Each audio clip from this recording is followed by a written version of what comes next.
আসসালামু আলাইকুম সম্মানিত ভিউয়ার্স, কেমন আছেন? নিশ্চয় আল্লাহ তাআলার রহমতে আপনারা সকলে ভালো আছেন। আমিও আপনাদের রহমত আল্লাহ তাআলার মেহেরবানিতে ভালো আছি। সম্মানিত ভিউয়ার্স, আপনারা সকলে জানেন, যেহেতু আমি ইউটিউবে কিছু কথা বলে থাকি, এই জন্য আপনাদের কাছ থেকে আমি একটু সহযোগিতা চাইব। আমার চ্যানেলটা যদি আপনারা সাবস্ক্রাইব করেন, তাহলে হয়তো আপনাদের কাছে কৃতজ্ঞ থাকিব আমাকে সহযোগিতা করার জন্য, পরবর্তীতে হয়তো উৎসাহ পাওয়ার জন্য আরও ভালো ভালো কিছু ভিডিও তৈরি করার। তো সম্মানিত ভিউয়ার্স, আমি আজকে আপনাদের সামনে বহুল প্রচলিত, আলোচিত, সমালোচিত, ব্যবহৃত একটি শব্দ অ্যালার্জি। জি, বর্তমান সমাজে সবচেয়ে বেশি যে শব্দটা উচ্চারিত হয়, বেশি রোগের কথা আলোচনা হয়, হ্যাঁ, সবচেয়ে বেশি যে রুগীটা আমাদের কাছে এখন আসে, সেই সমস্যাটা হচ্ছে অ্যালার্জি সমস্যা। জি ভাই দোস্ত, খুব করে খেয়াল রাখা উচিত যে কেন এই অ্যালার্জি হওয়ার পিছনে কী কারণটা। জি ভাই, অ্যালার্জি ইংরাজি শব্দ, বাংলা হচ্ছে চুলকানি। জি, পরিষ্কার কথা, ইংরাজি হচ্ছে অ্যালার্জি, বাংলা হচ্ছে চুলকানি। তো ভাই ও দোস্ত, এই চুলকানি বা অ্যালার্জি বর্তমানে আমাদের সবচেয়ে বেশি একটা কঠিন আকার ধারণ করেছে, বিশেষ করে করোনা পরবর্তী সময়ে। কোনো বয়সের মানুষ এখান থেকে রেহাই পাচ্ছে না, কোনো ফ্যামিলি, কোনো পরিবারও রেহাই পাচ্ছে না।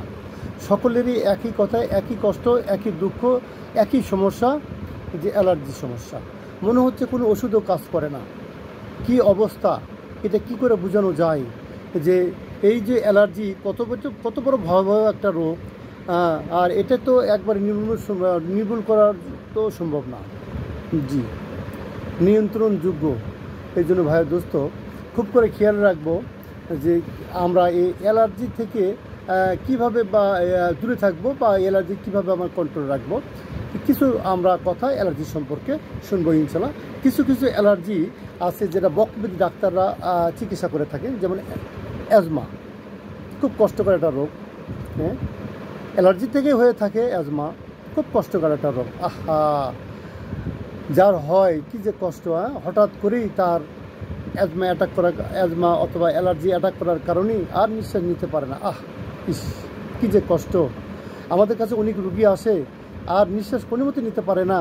কি যে কষ্ট তার হচ্ছিল, মনে হয় এখনই তার জীবনটা চলে যাবে। কেন হচ্ছে? যে আমাদের এখানে যে ব্রঙ্কোডাইলেটর আছে, যেটাকে শ্বাসনালীর মতো, হ্যাঁ, এই ব্রঙ্কোডাইলেটর দুটো থাকে। যে এই ব্রঙ্কোডাইলেটরটা একটা নির্দিষ্ট রেঞ্জে থাকে, কিন্তু যখন অ্যাটাক করে এই ব্রঙ্কোডাইলেটর কী হয়, এটা সংকুচিত হয়। এই সংকুচিত হওয়ার কারণেই সে আর নিঃশ্বাস নিতে পারে না। হ্যাঁ, বলুন তো ভাই, নিঃশ্বাস যদি না নেওয়া যায়, কী যে কষ্ট হয়। এই জন্য এই চিকিৎসাগুলোর বকবাদী যারা ডাক্তার আছে ওনারাই বেশি করে থাকেন। আর কিছু অ্যালার্জি আছে নাক বিষয়ক, নাক বেশি হয়ে থাকে, এগুলো নাক কান গলার যে ডাক্তারগুলো করে থাকেন। আর কিছু অ্যালার্জি আছে যে মেডিসিন স্পেশালিস্ট যারা ডাক্তার আছে ওনারা করে থাকেন। আর কিছু স্কিন রিলেটেড অ্যালার্জি আছে যেটা চর্মরোগের ডাক্তারগুলো করে থাকেন। জি ভাই দোস্ত, যে পৃথিবীর সকল একজিমা, এটা স্কিন একটা ডিজিজ, যে ডিজিজের জন্য মানুষের শরীরের চামড়ার পরিবর্তন হয়ে যায়। হ্যাঁ ভাই দোস্ত, যে এতটাই বেশি একটা খারাপ অবস্থার সৃষ্টি হয়। এই অ্যালার্জি কোনো সময় দেখে না, রাত দেখে না, দিন দেখে না, মানুষ দেখে না। হ্যাঁ, কি যে কষ্ট। হ্যাঁ, তখন এরকম চুলকানি, লোকলজ্জা, তারপরও তো না চুলকালে পারা যায় না। কি যে কষ্ট করে একটা লজ্জাজনক একটা অবস্থা। এই জন্য ভাই দোস্ত, আমরা পরবর্তী ভিডিওতে আমরা এই অ্যালার্জি কী প্রকার হয়ে থাকে, কিন্তু কীভাবে আমরা নিয়ন্ত্রণ করব, এটা ইনশাআল্লাহ শুনবো। পরবর্তী ভিডিও শোনার জন্য, দেখার জন্য সকলকে আমন্ত্রণ করছি। আসসালামু আলাইকুম।